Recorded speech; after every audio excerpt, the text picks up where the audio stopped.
This is BayRadio. If you look at the unemployment figures that came out from the UK, they've just come out today. We have got nearly 1 million jobs lost since March.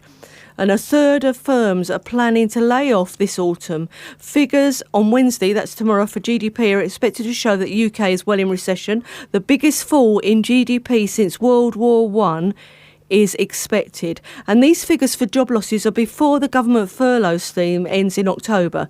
And then you're going to see a lot more. And if you look at Spain's figures across Europe, and what you have to marry up is the number of people that have had this virus.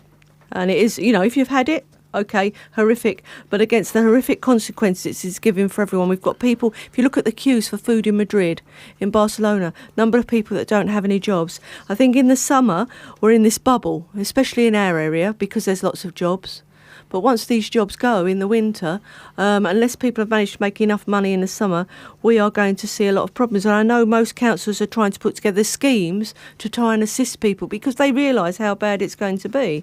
But on the back of that, if we look at the stock markets, they're rallying. Yeah, this is what I always say. It doesn't tell the whole story because obviously you've just spelled out what's possibly probably going to happen, but never been better. Some indices and indices in the States. The stock market, you know, the FTSE again is up 1.5 today. It seems to travel between 6.1, 6.2, back down to 6, just under 6, around that. And the S&P is only 1% off its high. But what you've got to think is this is artificially high.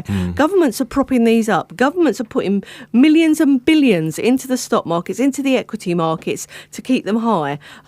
Because it helps savers, it helps pensioners, it helps them. Bond markets are flat, so if you're in bonds, you're earning nothing. But what they're trying to do is get people to take their money and put it into the equity markets. More people take money in, they can stop their stimulus and it will keep itself high. If they hadn't come in and they hadn't propped it up, the FTSE would still be under 5,000 and everything would be in the doldrums.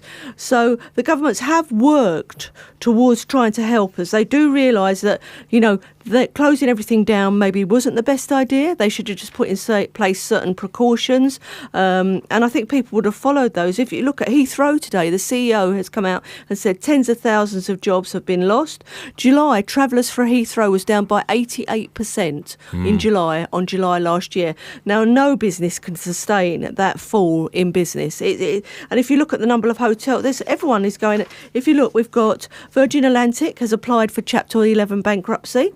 Pizza Express is closing a large number of restaurants. Holiday Inn has just announced its 6-month loss of £200 million. The companies that are doing well are things like Domino Pizza, delivery. Yeah, sure. Technology companies, biotech companies, anything to do with people working remotely or getting deliveries to their home. Amazon, look how well Amazon's done, because obviously people were forced to take that route and people are now comfortable with that route, and they've made it very awkward if you do want to go out shopping, wearing masks, sanitisers, etc., that most people are still buying online, which isn't helping in the retail industry or the retail parks. No. But in the UK they did see an upturn in spending in July, but most of that was done online. Right. So we are not seeing any sort of recovery to normality. What we have had is gold. Gold has gone to its highest ever. It's over $2,000, and that's the first time in history. That happened last week, and that is great if you already own gold. But most financial experts think it's overbought. And there's one person who is very bull on gold, and his name is Dennis Gartman, and he says he's getting out of gold and he's waiting for a correction. The reason gold is being bought is because it has a real value. It's got an intrinsic value. It's not like paper money that they can print whenever they want. And if you want to buy gold, there's lots of things online saying, click here, buy physical gold, and we will send you a certificate you own it. Be very, very careful. Most of these are scams. If you want to buy gold, something like the Royal Mint, they have bullion offers where you can buy gold coins, you can sell gold. Also, if you want to go into gold, you could buy gold mining companies. The values have soared by 116 billion so far this year. The reason people are going into gold is obviously because it's a safe haven, also because it has an actual intrinsic value, and also because government bonds, their value, the yields are very low. So what you pay in, you don't get much money out. And dividends have gone down, so people are holding gold. Do you deal with it much? No. In any way? No. We do buy gold funds. Okay, so you've got funds that invest in gold mining companies, and some people have come to us and said we want precious metals, and we will go into that. But we don't do gold bullion. You need to go to a specialist for that. And I'd be very, very careful. As I said, I would go something like the Royal Mint, where they're not going to charge you extra on top. Because if you think that the price in the market, say, is 2,000, maybe if you're going to buy it at a normal place, you're going to have to pay 2,100. So you're already paying on top of what is a very, very high price. And also, if you do have physical gold, where do you store it? Yeah. Oh, I was going to say, I mean, you obviously get the certificate saying you own this, something like that. But I'd actually want it there. I'd want a couple of those bars in my house. And where do you store it? Do you have a safe built? What happens if someone finds out and they come and burgle you? Right. What happens if you have a fire? What happens if you die and you don't tell anyone you've got it? I had someone years and years ago, this must have been the last crash, so we're talking 2007, 2008. He said he'd bought loads of gold and he'd buried it in his garden and not told anyone where it is. Wow. And I said to him, right, so when you die, your wife is going to have to get a bulldozer and bulldoze a whole garden to find it. And he didn't think of that because he was worried that someone might find out and might, try and hurt his family.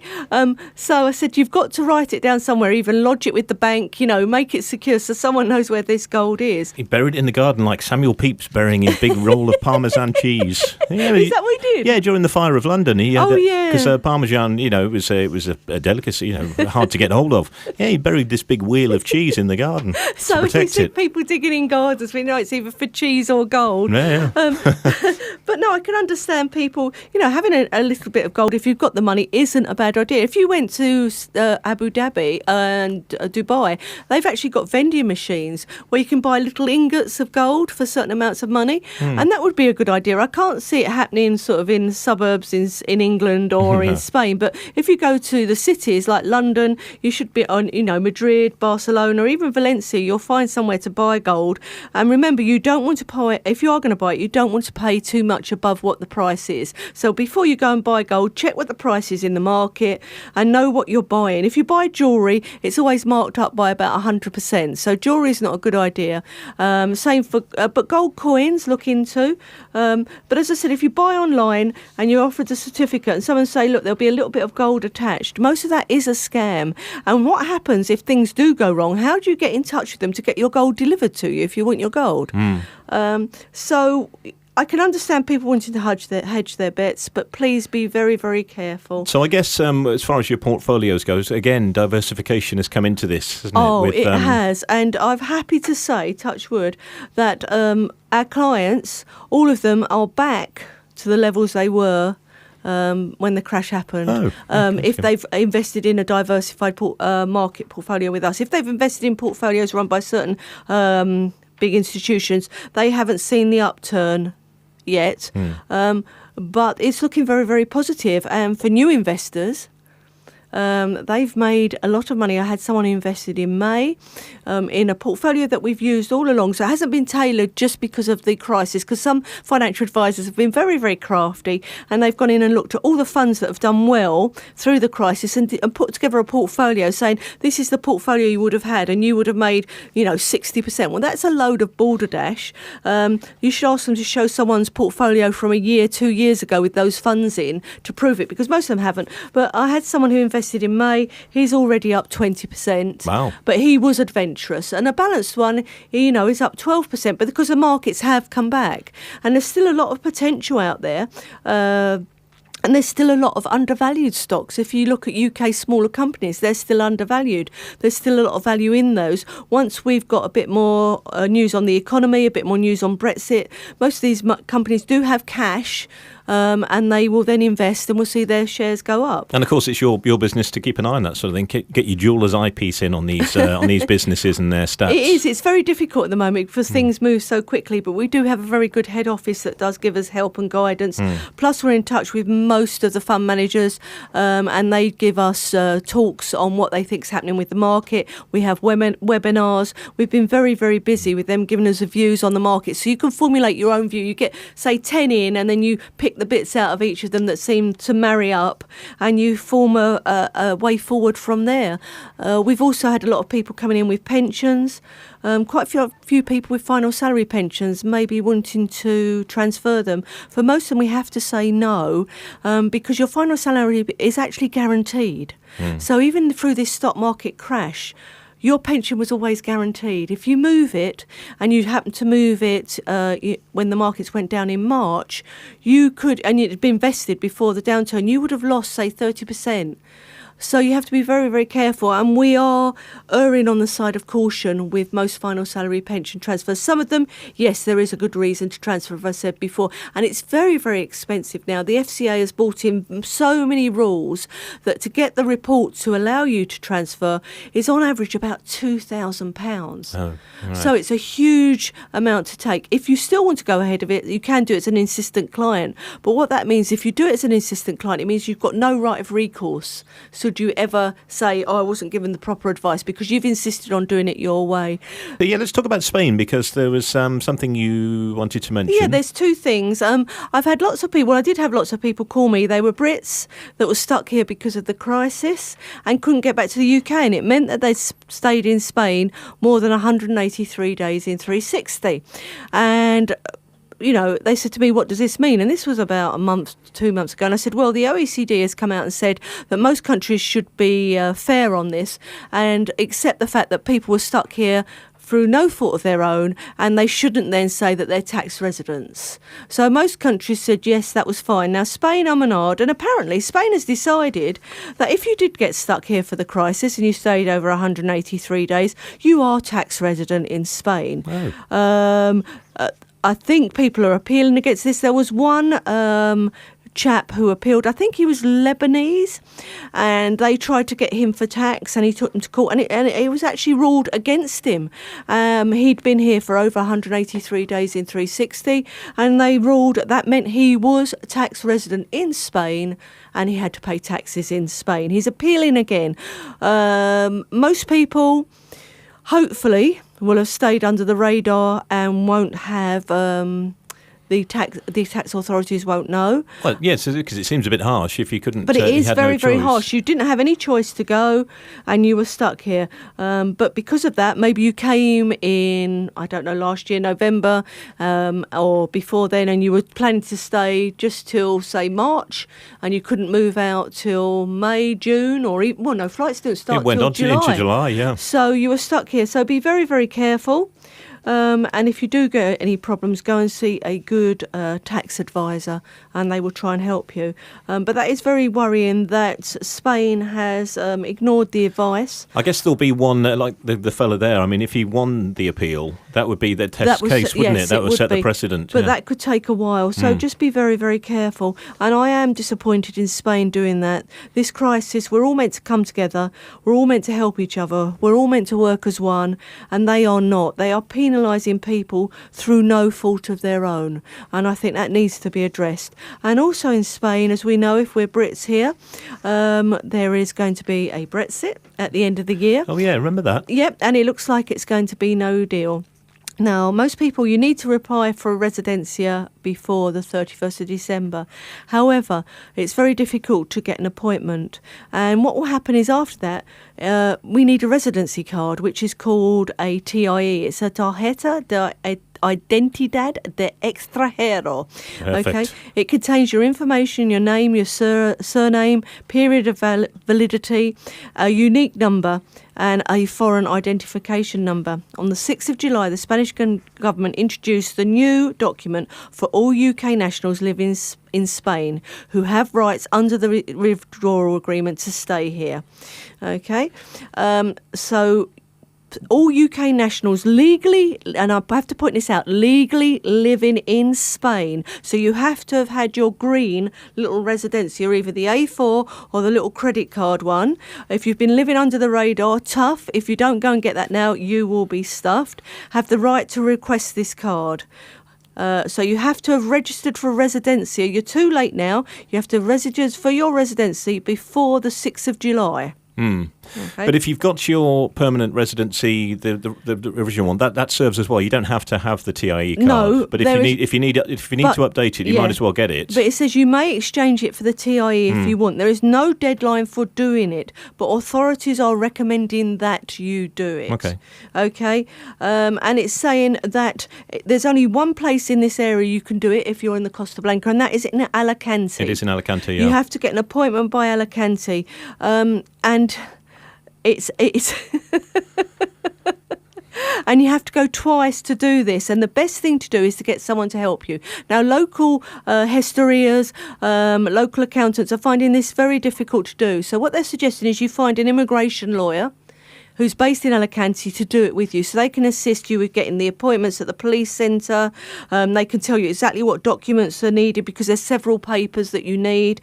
And first of all, you will be applied. If you've been in here for less than 5 years, you'll be issued with a temporary TIE. Okay, which is valid for 5 years, and then you can apply for your permanent one after that's up.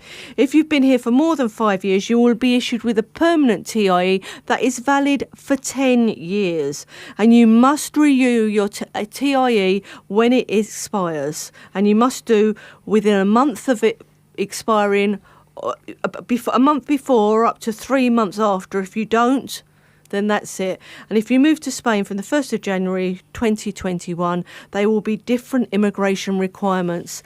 It could be similar to getting your visa that they had in place for the Russians and Chinese, where you have to buy a property over a certain value, right, and it was $500,000 and have a certain amount in the banks. We're not sure what that will be. So if you have got your permanent residency and you do want to exchange it to a TIE, you can do so. I would wait at the moment because it seems they're very busy. We will all have to do it in the end.